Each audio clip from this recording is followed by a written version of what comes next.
Okay, this is a presentation that I gave the margins last year at the same time as June and Tom were doing something similar. And one of the people, so those of you who saw it last year, you can now doze. I know that told you. One of those people who saw it was Phil, and Phil said this needs to be in central plenary, so that's why it's here. But it is the same presentation as last year. That was 40 minutes. This is now 19 minutes and 38 seconds.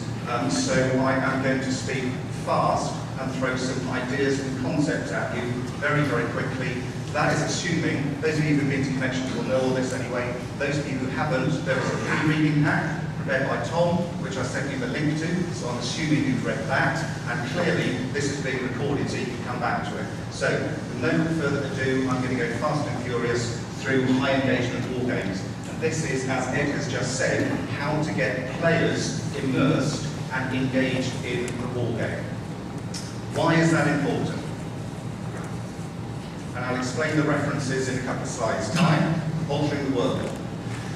Yeah, that's a really important quote, and I have no idea where I found it. One of you guys probably wrote it. If someone can tell me where I got that from, please come and see me afterwards. But the point is, that is what we're talking about. And this is a quote from our chair, Ed McGrady. It is massively important that players are engaged. Just to be clear what I'm talking about in terms of wargaming, those of you who were here yesterday did exactly this. It is people, the decisions they make, and the resulting story-living experience. That is the essence of wargaming. It's not tools, technology, it's people and their decisions. That is what I'm going to concentrate on. Anyone who thinks different, that's fine, come chat afterwards. I don't want to talk about definitions. It is people making decisions and living the story, exactly what you did yesterday. That's what I'm talking about. A few assumptions. Each of these needs a presentation in its own right, but I'll just point out, when I talk wargaming, people, decisions, and story living, it is not synonymous with simulation. Simulation manual, computer, supports the wargame, which supports training or analysis. I'm assuming that the processes that bring all of everything together are sound, so I'm not going to talk about the processes of wargaming. And while it is primarily applicable to training education, getting everyone immersed in the flow is just as important for analytical purposes as well, and with a hobby side also. So there's my assumptions. Right, the references. Very little of what I'm going to say now is new.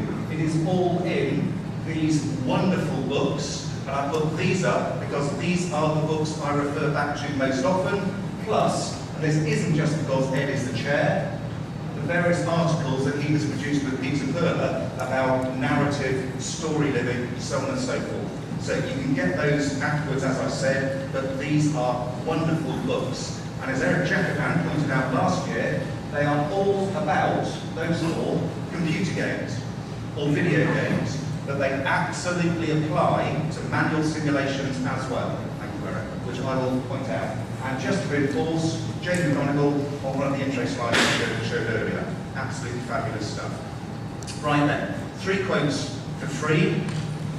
I'll let you read those. This one is really important. As everyone who's designed a game knows, it takes an immense amount of effort to make something look simple. And then those people watching you think, well, that's easy, I could do that. Wrong answer. It takes a lot of effort to do that. But the one I want to concentrate on is that misquote of Clausewitz. So everything I'm just about to tell you is really simple and straightforward, and you will just sit there and nodding, hopefully in understanding rather than sleep. But putting it into practice is massively difficult, and it always baffles me as to why. So please keep that one in mind. Right, on with the show. Those are the areas I'm going to talk about, all to do with how to get players to engage with the war game. This is fast and furious. Firstly, games, war games. These are some of the traits, if you like. I'll show you the traits and emotions in a second. We want to release positive emotions. We're going to come back to that time and time again. And that's the one I want you to take away. Organising people around a voluntary obstacle. People come to board games, to after dinner games, because they want to. Most of the people who turn up to our war games are there because someone has told them to be there, so they report for duty. Our job as war game designers is from that point to make sure they want to engage. So, the game traits, you can see there. This is general games, board games, tennis, whatever it may be. You will see that you could relate those directly to war games. Of course you can. A game, a war game, same thing. So those are the traits, but it's that one that I want to concentrate on.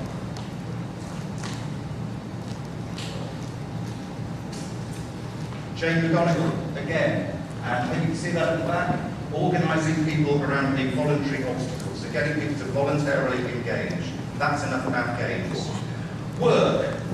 Lots of different types of work. I'm not going to explain each of those to you, they're pretty self-explanatory, but the point is, people do not mind working. Work is fine, you can get people working and they do not mind. I'm just going to point out that word epic, which I've added on to those, which I'll come back to time and time again. But work is not a problem. More important, the opposite of pleasant work is depression. Okay? That is a really important concept. And for us, that bottom bit, optimistic sense of our own capabilities, that is gameplay. And anyone who didn't get that yesterday, I feel sorry for, because I thought it was just wonderful and a respect. So, that is a really important concept. It starts addressing the psychology of why these things are so important. Enough about work. Oh yeah, sorry, high stakes, as I mentioned, I'm going to come back to that time and time again. Save the world, literally.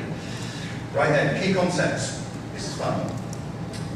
I'm going to work around that direction. Eustress, that is stress that you develop yourself, from inside yourself. That is a good thing, that is what we want people to generate and self-generate during a war game.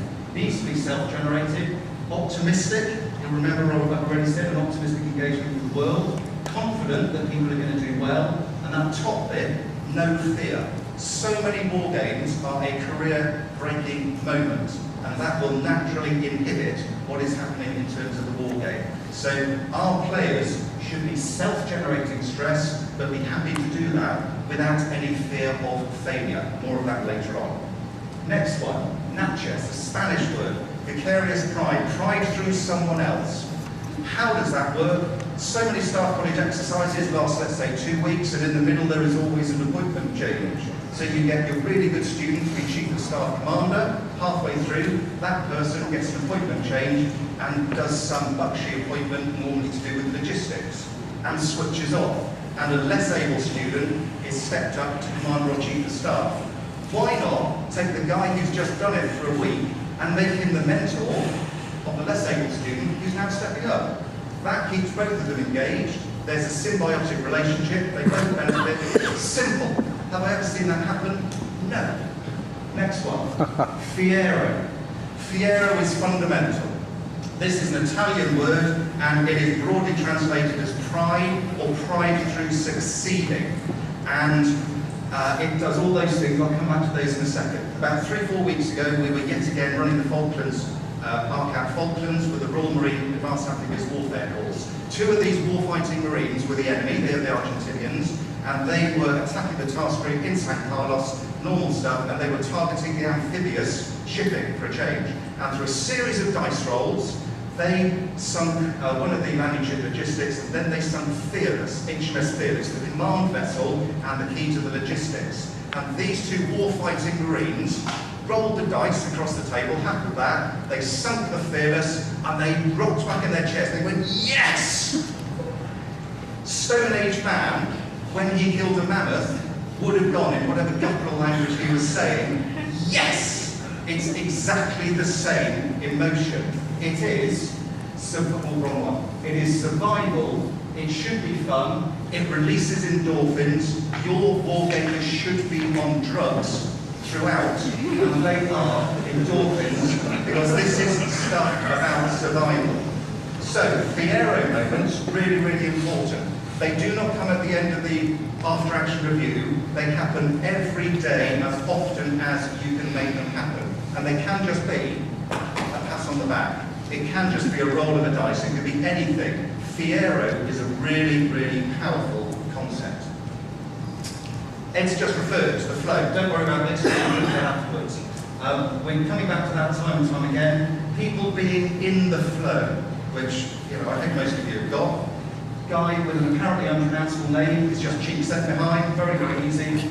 Being in the zone. We've all done it, where you're doing something and time just seems to warp and 4 hours later you think, good Lord, where did that time go? That is being in the flow. That is where our players should be throughout the wargaming experience. It is all about matching, challenge the capabilities, stretching people and keeping them engaged. If it's too difficult, they become frustrated and they disengage. If it's too easy, they just disengage. So it is all about the challenge, matching the capabilities. Every single exercise control meeting I have ever run starts with the first agenda item: what is the level of pressure on the players? And then you turn to the directing staff and they tell you, so that you can balance those things and keep people in the flow. Those are the conditions. Just let me scan those. And these will reiterate as I continue to go through the presentation. But being in the flow is massively important. And it all comes down to that. So we must always be cognizant of the level of pressure on the players. It sounds simple, it's common sense. Does it happen? Not enough. Okay, happiness. This is derived from those books I showed you, but this could be a talk on lifestyle now. Forget wargaming for a second, this is just general happiness. Jane McGonigal again, she's absolutely fabulous, so go and have a look at her book. Right, Ed's already used these phrases, extrinsic and intrinsic. Goals need to come from within you. It is, auto-teller, self-generated goals. Extrinsic rewards, think the American dream, cars, money, women or boys, whatever you want, do not lead to happiness. End of. Intrinsic goals, goals that come from within you, do, and they lead to durable happiness. Think back to Matt Caffrey, setting up connections in 1993 and where he's got to now. That is entirely an internal goal, I suspect, unless it's led to women and cars, which I can somehow. That is an internal goal, and that is where you get happiness. Right, there are 4 secrets to happiness. This is light stuff now, but it applies to gaming and wargaming. Satisfying work, I've already mentioned it. Clear goals, actionable next steps, you've seen in some of the other slides. A degree of agency, work, is a good thing. People do not mind working.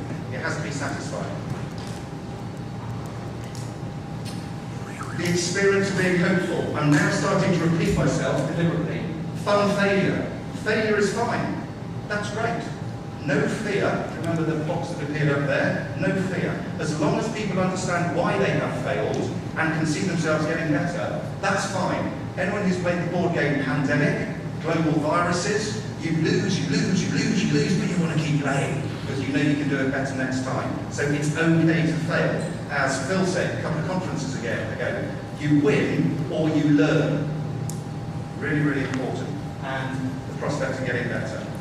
Nothing to be said about this. That's what yesterday was all about. That is self-evident when you come down to any sort of war game. It's really, really powerful.